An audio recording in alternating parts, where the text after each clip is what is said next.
salam jumpa kembali di channel with LK. Terima kasih banyak pada Anda semua yang telah hadir di channel ini. Semoga Anda semua selalu berbahagia dan selalu ada dalam berkah kesehatan, juga lindungan dari Tuhan Yang Maha Kuasa. Amin. Bapak Presiden Prabowo melakukan kunjungan ke luar negeri guna melakukan berbagai kerjasama dan mempererat hubungan antar negara. Semoga beliau selalu diberikan kesehatan ya dalam menjalankan segala tugas negaranya. Dan semoga cita-citanya untuk mensejahterakan rakyat Indonesia segera tercapai dalam waktu yang telah ditargetkan. Mari kita dengar pernyataan dari Mari LK Pangestu, utusan khusus Presiden RI tentang rencana kerja Presiden Prabowo untuk memajukan bangsa Indonesia. Dan alhamdulillah ya, baru-baru ini Kejaksaan Agung menangkap kasus korupsi timah yaitu Henry Lee. Semoga para koruptor lainnya menyusul segera cepat ditangkap satu persatu. Statement-statement Pak Prabowo maupun dari interaksi yang pernah kita alami dengan Pak Prabowo. Dan ini yang menarik sih bagi saya, analisa orang luar. Baca deh analisa di luar negeri. Mereka tuh punya banyak harapan ya kepada Pak Prabowo, Presiden Prabowo, untuk menjadi pemimpin yang akan berperan di regional stage maupun di global stage. Mereka menilai ya pertama beliau sangat articulate ya di dalam menyampaikan ide-idenya, dan beliau mempunyai semacam presence ya secara internasional, dan saya rasa beliau sendiri juga berencana untuk melakukan hal-hal yang penting untuk memperjuangkan isu-isu yang penting bukan saja buat Indonesia, tetapi untuk negara sedang berkembang. Jadi saya rasa beliau kan sangat terinspirasi dengan Bung Karno, dengan non-aligned movement. Tapi dalam konteks hari ini, bagaimana kita menjadi pemimpin dari negara sedang berkembang yang juga mengedepankan bahkan membela negara sedang berkembang. Kalau saya tidak salah di waktu beliau di pidato pelantikan menyebut itu bagaimana kita juga membela negara-negara yang tidak bisa membela dirinya ya. Jadi saya rasa beliau akan lebih aktif di panggung internasional multilateral ya. Maka itu mungkin kalau saya bisa memberi sumbangan karena pengalaman saya ya selama ini dan pengetahuan saya, mungkin mudah-mudahan saya bisa memberi masukan-masukan untuk bagaimana bukan saja perannya itu untuk isu apa saja, dan bagaimana kita menyiapkan diri untuk bisa menjadi champion ya untuk beberapa isu. Apakah itu terkait dengan kita kan sering istilahnya sedikit dibully lah, atau mungkin dibully isu climate misalnya ya, kita diminta misalnya kelapa sawit kita dengan Eropa. Bagaimana kita fight back, tapi fight backnya itu benar-benar dengan substansi dan alasan yang bisa kita gunakan untuk melawan hal-hal yang banyak yang menyerang kita ya.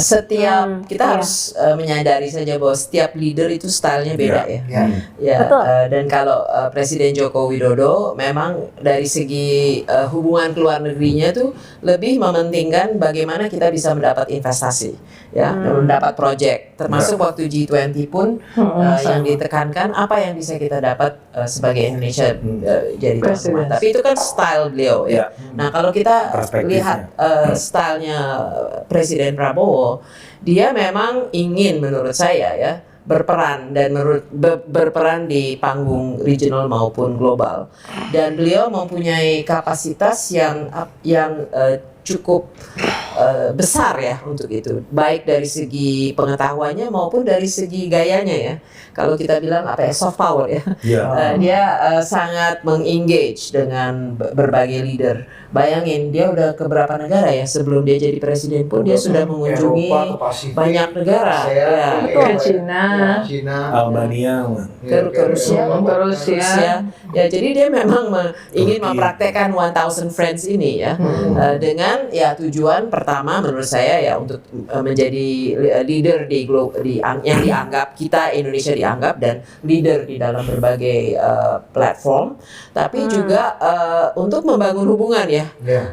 Dan ini agak beda dengan the previous. Kita dulu, saya sebagai Menteri Perdagangan, kita punya namanya kelompok G33. Itu isinya tuh negara-negara sedang berkembang yang mempunyai kepentingan untuk tetap melakukan perlindungan terhadap pertanian seperti beras dan sebagainya. Jadi kita perjuangkan yang penting sih tidak untuk memantau atau mengontrol kementerian yang lain, tapi lebih memberi masukan ya. Masukan dari segi, kalau saya tidak salah, kebijakan. Jadi membantu dalam penyusunan kebijakan untuk program-program prioritas Presiden. Kedua, untuk mempercepat. Ya, jadi mempercepat itu kan sebetulnya mungkin keberhasilan Pak Luhut selama 10 tahun terakhir ini, membantu di bottlenecking, membantu kalau ada masalah itu bagaimana ini diselesaikan, sumbatan. Jadi mempercepat implementasi dari program-program prioritasnya Presiden. Ketiga, sinkronisasi. Keempat, monitoring dan evaluasi. Ya, itu semua tuh. Enggak sih, itu kan enggak harus semuanya ya. Dan kalau dipikir kan menteri-menteri ini maupun Menko kan sangat sibuk ya dengan berbagai rutinitas yang harus dijalankan. Jadi mungkin saya pikir Presiden melihat Dewan Ekonomi Nasional ini mungkin untuk membantu dia gitu ya, di dalam menjamin bahwa program-program prioritas itu beliau itu dijalankan gitu ya, kalau menurut saya ya. Dan kan jadi fokusnya nggak semua hal kan, tapi program prioritasnya.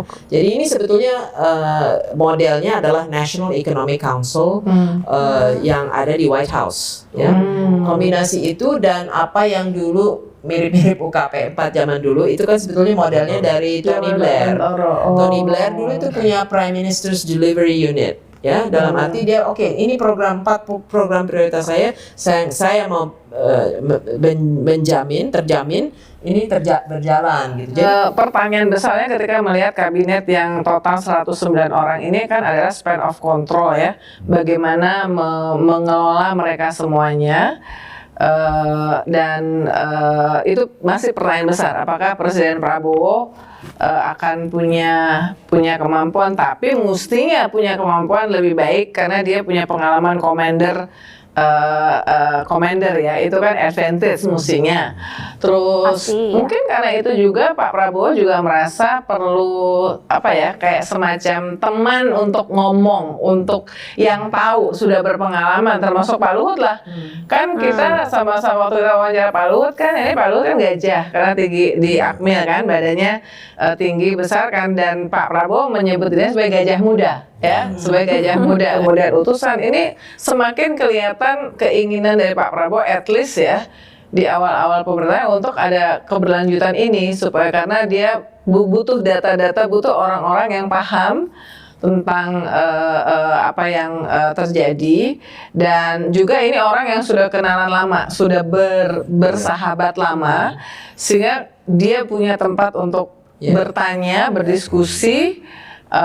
Dan kalau saya melihatnya Pak Luhut itu sampai saat ini network internasionalnya belum ada yang bisa ngalahin. Ya, betul. Belum ada yang bisa ngalahin, itu nggak cuma di level menteri, tapi di level kepala negara yang lain. Wih gila, Kejaksaan Agung tariknya ngeri banget. Dia berhasil nangkep bos Sriwijaya Air yang ngelakuin korupsi di pertimbangan sampai dengan berapa? 300 triliun. Jaksa Agung menangkap salah satu orang terkaya di Indonesia, konglomerat pemilik maskapai Sriwijaya Air dalam kasus timah. Henry Lee ditangkap saat kembali dari Singapura karena beberapa kali sebelumnya itu udah dikasih surat panggilan datang dan akhirnya langsung diciduk, bro.